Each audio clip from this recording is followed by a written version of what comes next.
Hi, I'm Chloe, and today at the Treasure House, we're going to be opening this mystery chest from the early 1900s that I inherited with this house. If you don't know what the Treasure House is, roll the footage.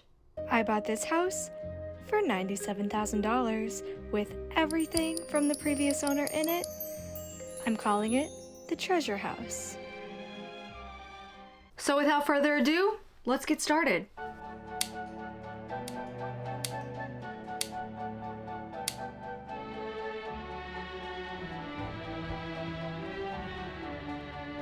Today is the day we are gonna open this literal treasure chest. This is one of the last things in that section of the basement that we need to go through.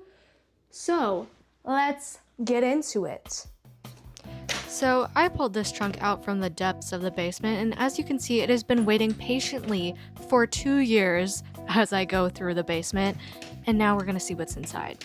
So as I opened it up, it looks like it is oops. I didn't know that was gonna be able to come all the way off. This is so fun. Okay, starting off, we have a Kleenex. So right away, this all looks like old family photos. So I have a plan. I am going to scan these, and then I will see if the previous owner's family wants them, at least digitally. Like, I'll gather all of that and send it to them. But let's still see what's in here. Ooh, this is literally me. Guys, this is me in the basement going through all of the wood. That's actually a photo of me. Whoa. You know those fake old-timey photos you go to the fair and take? This is a genuine version of that. But also they kind of have the beauty filter on because their skin just looks flawless. Okay, and then we have, oh, what? Oh my gosh, so beautiful. It's the shepherds keeping watch over their flocks by night. It's gorgeous. 1967 application for homestead tax credit. Oh my gosh. Okay, I have found so many of these style of cards all over the house, and I wonder what the story behind it is because someone really liked this artwork. Postcard.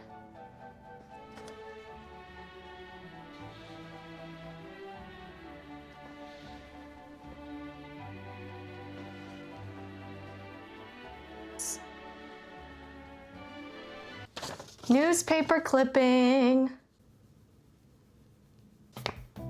This is a Hallmark card. Shut up. Okay, I'm gonna show you this and you're gonna tell me what movie this reminds you of.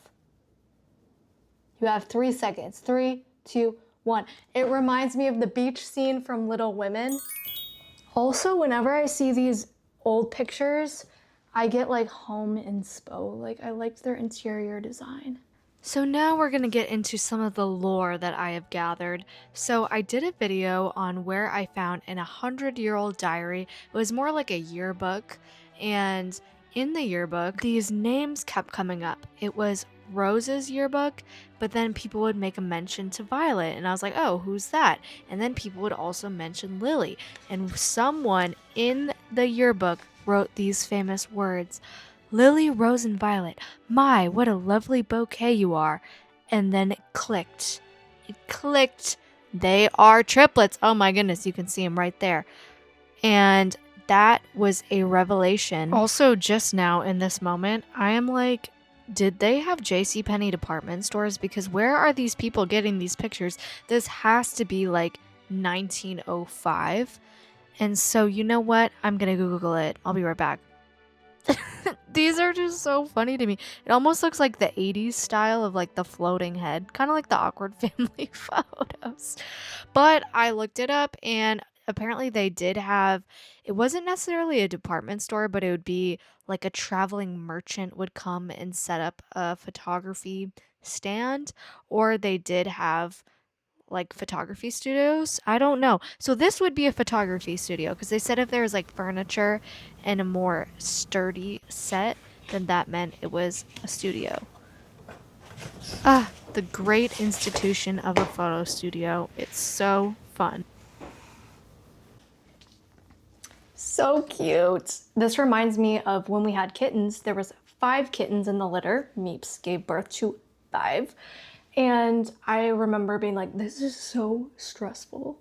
All of these kittens and not knowing where they are because they would run away and there was too many of them. And I was like, thank goodness women only have just one. But then my sister was like, triplets, twins, like what? And I forgot that that was an option. That seems so stressful. God bless them, because 3 babies, like what if one is crying and then the other one's crying and then the third one is crying and they're all crying at the same time? How cool these guys look. You know, just stunting on them. Guys, they are not beating the beauty filter allegations with this one. His skin is smooth, it's glowing, it's flawless. I want a picture like this. Ooh, that's so pretty. Keeping me company, kind of. This is a very like timeless style. Like it almost looked kind of modern. And another thing that I will say is that cards back in the day were so beautiful, or maybe they only kept the like really stunning ones. And then I think this is maybe a baptism certificate for some reason. Is this in a different language or is this just cursive? I don't know. What else do we have in here? Cute. For Mary. Artist canvas board. Ella, we have to hang this up. Isn't this adorable? You guys, we're connecting the dots. Oh my gosh. The mystery is getting solved. It's so cute. What the heck? Then Treasure House operations came to a screeching halt when Squid decided to take a nap on top of the treasure chest.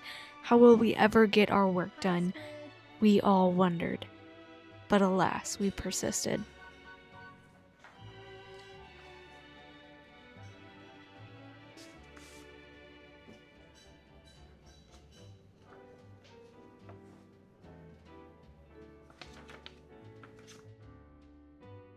See, this is what I'm saying about the cards. They were just so beautiful back then. Honestly, we don't really have anything that's comparable. Oh, That's a little horrifying, but that's okay. Oh, that's pretty. That's a cleanse. That cleanses the palette from this. That is horrifying. Okay. Oh, thank God. Now, before we look any farther at our treasure chest, I'm gonna take all of the pictures that we found so far and scan them and upload them. And the best part is I found the scanner in the treasure house. It's such good quality, but it takes forever. So we're just gonna settle in for a nice night of scanning photos.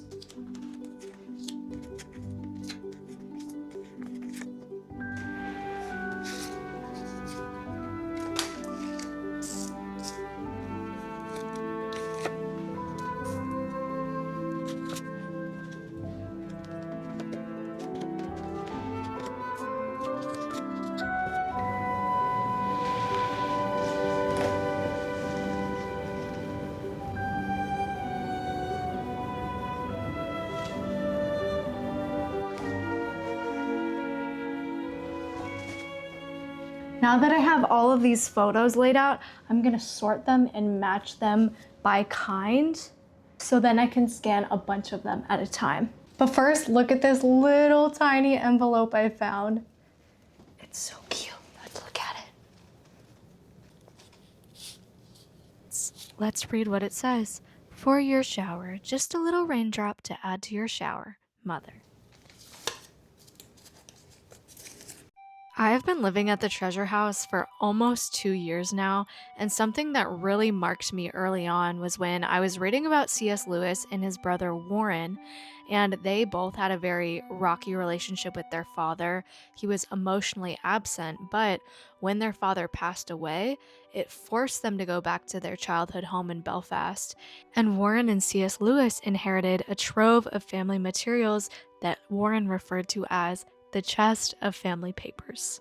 This archive included diaries, letters, photographs, maps, essays, poems, legal documents, newspaper clippings, and short stories. Warren specifically took on this role of a sort of custodian of these memories. He painstakingly and meticulously sorted and typed up centuries worth of papers. Over the course of 5 years, from 1930 to 1935, he transcribed and annotated 11 volumes, which were thousands and thousands of pages that he titled The Memoirs of the Lewis Family. In the foreword, he wrote, "The history of a given period is not exclusively or even mainly the history of its famous men and women. The real history of the past lies in the answer to the question, how did the ordinary and undistinguished man live?" I just remember being so inspired reading about Warren Lewis, so much so that when I found my own little chest of family memories, I kept thinking back to how he carefully and meticulously documented his family history. And it's especially honoring for him because he didn't have that good relationship with his father. It was almost like this act of reconciliation that I just really appreciated about him. The Lewis papers began with the quote, "Those who do not look upon themselves as a link connecting the past with the future do not perform their duty to the world." Okay, now I'm gonna let you in to my sorting process. As I looked at all the photos laid out, I noticed that they could all fall into one of 6 categories. 1. The solo shot. The solo shot remains a classic to this day and usually comes after begging your friends to take a photo of you because you like your outfit. 2 is the 2-person shot. Hey bestie, let's take a picture. 3 is the 3-person shot. This is perfect for triplets, Destiny's Child, the Jonas Brothers, except for the 4th one, and if you podium at the Olympics. 4 is the group photo, except it was definitely more high pressure back in the day. Nobody blink, we're only doing this once. 5 is dog. Yep, dog. 6 was by far the most popular and prevalent in my sorting process, and that was a picture with a baby. Everyone, and I mean everyone during this time, was taking their picture with a baby. I think the modern day equivalent would be like Justin Bieber. Like, if you see him on the street, you're gonna ask to take a photo. Same thing with this. If they saw a baby, they're gonna ask to take a photo. Interesting, I'm just putting this together. Justin Bieber has a song called Baby. Everything really is all connected. Solo, holding a baby. Baby, 2-person. Solo shot, 2-person. Oh, this one is a dog. I can't find my dog pile. Dog pile, where did you go? Baby, 2-person. Where did my dog go? Ah, I found the dog. Solo shots. Dog. So after probably an hour, just like Squid, we needed to take a big stretch. And then we moved on. So I sorted these pictures in a giant game of matchy-matchy, and now we are going to scan them.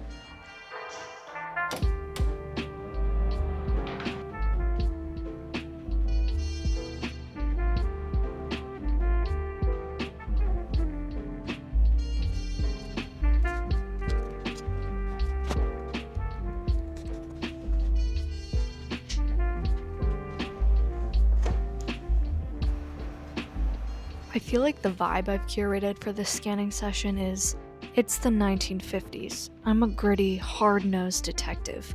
I've solved every single murder case, except for my wife's. And honestly, I love it. It's very cozy. It was a very relaxing process doing this. Like I said, the scanner went so slow, this is like sped up by 7 times. But I didn't give up, just like how this detective is never gonna give up on his wife's cold case. And this was me rejoicing that I finally got to the last pile. Uh-oh, I left a picture there. I hope I scanned that one. That would bother me if I didn't. I finished scanning that batch of photos. It is now 11 p.m. and we finally get to open the rest of the treasure chest. One moment.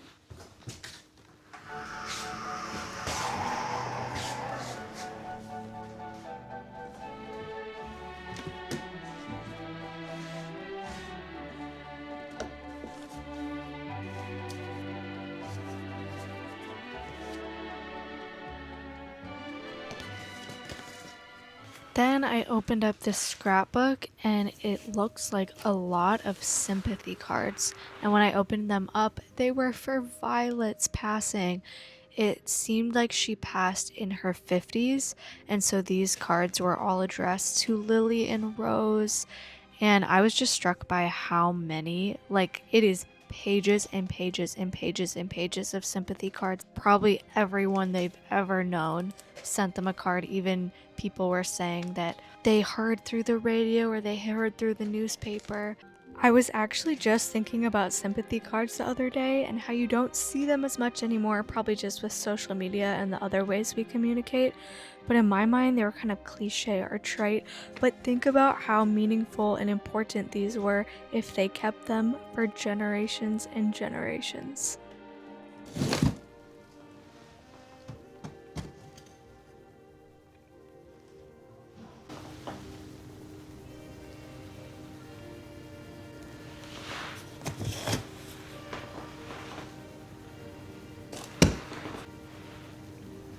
Then I sped this one up, but this was another full book of more sympathy cards. And this was the schoolgirl's guide. They didn't write anything in it though. And then there were 2 in memoriam books. And then as we were getting near the end, I pulled out this old Bible, and this was Violet's Bible. And then I loved this. To a friend's house, the road is never long. I'm definitely gonna hang this up because it is adorable. And then it was time to put the newspaper clippings and the scrapbooks and the paintings and the photos all back inside the treasure chest. And this was just one of the last things that was left to go through. It's a pamphlet from 1905. Which leads us into our last and final chapter, the end. Should we talk to young people, those who are just beginning their journey and are yet in life's springtime, about the end? May it not mar their happiness, yet it is only the simple fact, for the psalmist declares, our life is soon cut off, and we fly away. We may raise the question whether the thought of death mars our joy in life. That may be true of those who are altogether of the world. Death does end all they understand life to be, so they have good reason to dismiss thoughts of death and eternity. But is it wise? The psalmist says, Lord, teach us to number our days, that we may apply our hearts to wisdom. We already know that for Jesus, the thought of death didn't take away his joy in life. In fact, it stirred him to work harder and make the most of his time. It didn't lessen his enthusiasm for life itself. Listen to his prayer in John 17, uttered when he stood face to face with death. He prayed, Father, I want those you have given me to be with me where I am, so that they may see my glory. Let it ever be true of you, in the world, but not of the world, and of you, living or dying, it shall be said, all's well that ends well. To this end, may our Heavenly Father renew and increase in you the gift of his Holy Spirit, to strengthen you in faith, to enable you to live according to godliness, to give you patience in suffering, and to keep you in the sure hope of everlasting life.